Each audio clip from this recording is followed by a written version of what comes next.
ready for it was like the coolest experience in the world. It was the coolest because, you know, I'm sitting there and watching all of Twin Peaks and just sort of like getting my mind blown. And as I was sitting there, I was noticing, I looked at my lady and I was like, yo, there's a lot of sheriff's department stuff in this show.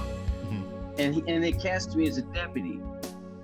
And I still had no idea what my character was like, or what it was doing. So I started being like, well, crap, dude, maybe this is a big role. I don't know what this is. And so I just took it as seriously as I could. And you know, and then you're on set. I totally went to the gym. You know, I was like, I'm going to be a cop. Fucking run, man, run. Got to get that cop bod. Yeah, I get that cop bod. Nobody's going to notice that stuff. Yeah. So stupid. So was that your first foray into ever seeing Twin Peaks or like anything David Lynch outside of Dune? Apart from references, because it was so pop culture heavy, and so like I'd watch The Simpsons or I'd watch The Critic, and they would have like references alluded. And then my father was a really kick-ass dad in regards to showing me movies and material I probably shouldn't have seen when I was a kid, but it's just such a great, you know, like Alien, Blade Runner, Jaws. He didn't show me the Exorcist. That would have been pretty mean. But like 5 years old, like no, maybe like 8. But he showed me Fire Walk with Me. That was that was my introduction. Was Fire Walk with Me, and no context to what Twin Peaks was. And so I'm just watching it, and I just think of it as a scene to scene drug trip. Yeah. Just like what is happening? The whole like that and yeah. Is that Kiefer Sutherland? Whoa. I think we all had that. Yeah. Right, Kiefer Sutherland's here. And he's hanging out with Chris Isaac. Great. Yeah. And Chris Isaac. Yeah, Chris Isaac. What? Yeah. David Bowie. Good game. Yeah. David Bowie. Mm-hmm. Yeah, they got some big pulls for that film.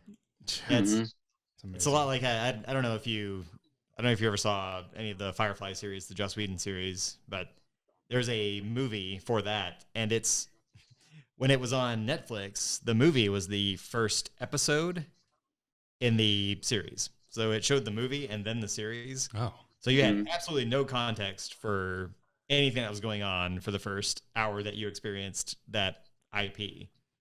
And there's so many stories of people seeing Fire Walk with Me first before anything else Twin Peaks that we've heard since starting this. I guess, but still, you jump right in and like there's a school bus full of children with like just a mystery of like, why is the FBI here? Why, you know? I still don't know the answer to that. Right? He's Lynch is very good at just dropping you in the world. I think watching Fire Walk with Me as a kid was really cool because I don't think I looked at it as trying to make sense of it, and I think if you kind of let go of that kind of the conspiracy theory kind of element of it, and just kind of watch it as like a piece of art, it kind of has its own meaning, and then through that you can kind of find the conspiracy through it, because I totally feel like there's a bunch of conspiracies in that the show. And I also think he's making a lot of mirrors to I mean, you know, of course he's an artist, and so it's all about, you know, my perspective of the world through a completely fractal, you know, landscape. Yeah, mirrors to everything. Yeah. It's like there are definitely a lot of mirrors being made within the series itself, but then there is a lot outside of that too, like on almost meta, where you can look at it and find commentaries on anything you want to find it on in the series as well. Like it's a way to reflect on just about anything, but it also reflects on itself, and it just keeps going. It's just this infinite loop of images and a mirror maze that you never really find your way into or out of. When you say reflects on commentaries, are you meaning like infinite definitions or infinite perspectives of the same work? Sure. Yeah. Especially Twin Peaks, that is the case, because I've heard a million theories about any one element within the series, and nobody's particularly wrong or right unless there's something solid, which is rare, where you can point to and say absolutely not because this. Mhm. But it's so open ended, and there's so many possibilities that it's almost impossible to be wrong if you come up with a thought or a theory. Except It's very hard to debunk or to prove. except for all my theories, they're all correct. Yours are rock solid. They are, they are. You pretty much have it Because solved. that's kind of thing. That's kind of the thing. It's all your perspective. Yeah. Although, Dave's right. if you look at what David Lynch does on the outside of his art in that catchphrase "Fix your hearts or die," Yeah. I also feel like there's this idea to, especially in season 3, where he kind of emphasizes a sense of evil is taking over, and how are you going to navigate that? And I truly feel like we live in a I'm getting too deep now, but Nope. No, I I love it. feel like Go deeper.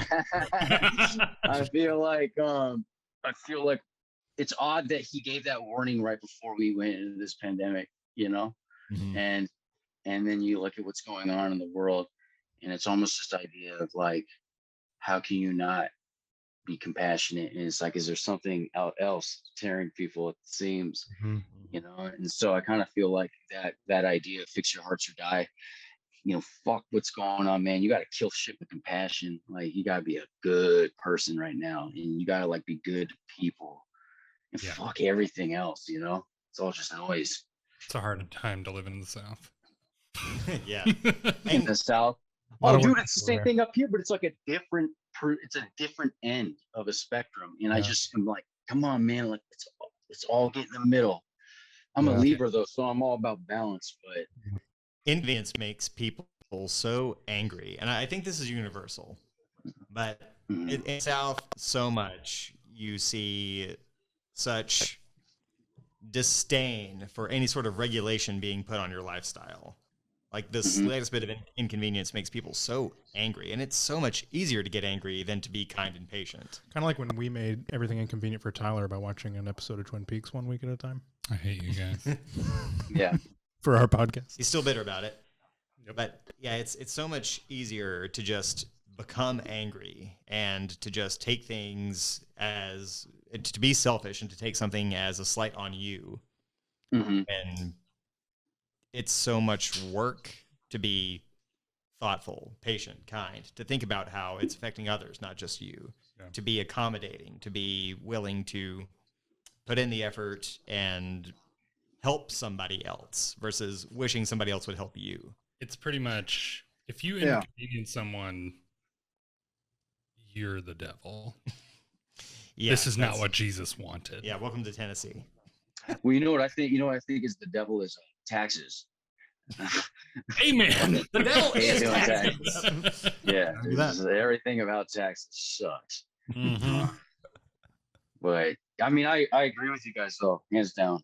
And I think it was like beautifully displayed with the atomic bomb scene.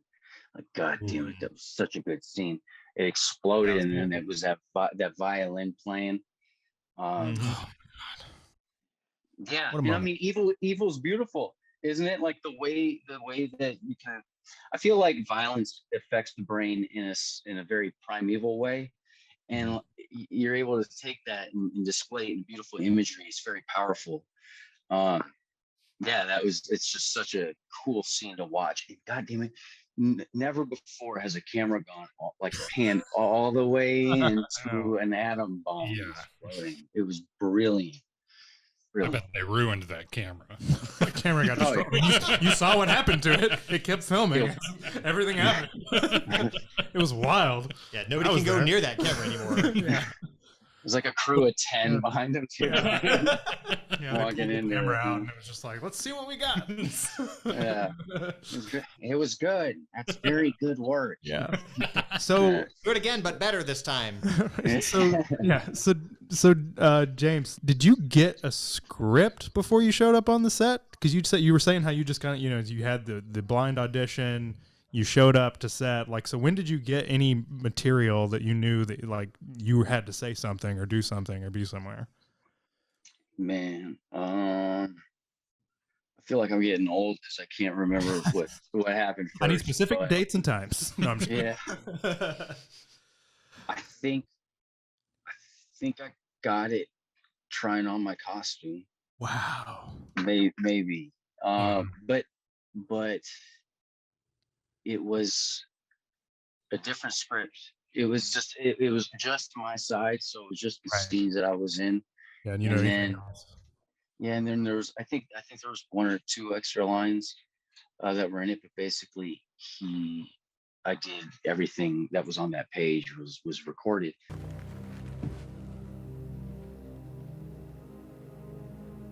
There's a man out front. He says his name is Wally Brando. Wally? Wally's here? You have no context. You have no context to what the hell is going on. So that idea of there's a man out front, Wally Brando. As an actor, I'm kind of thinking like, hey, Marlon Brando is just a guy that, like your whole imagination is going everywhere and you're trying to figure out. You didn't think it was Michael Cera right off? You were just like, it's probably Michael Cera. Mike, yeah, I didn't think. I was like, this is gonna be Michael Cera, and then he's gonna do a 15-minute monologue. Okay, cool, let's go. No, and so you're just kind of like trying to figure it out. But then, really, what I learned is just learn the lines. Just learn the lines. Forget everything else, and it served the work wholeheartedly, because it was nothing that I had. Like if I prepped, I did prep. I had my own little backstory in my head that I still stick to, but And the you push got to throw it. And the push-ups, yeah, that little chest crevice. You just gotta, but then you just gotta throw it all away. And I'm glad that David Lynch is a person that you have to do that for, because David Lynch is like, it's like choreography more than acting, if that makes sense. In a sense, I love that. Not to disrespect him or anything like that. No. With utmost respect, because it's beautifully done. Mhm. It's like, stand here this way, say things slowly. Yeah. It's like Never fast. extreme blocking. Yeah.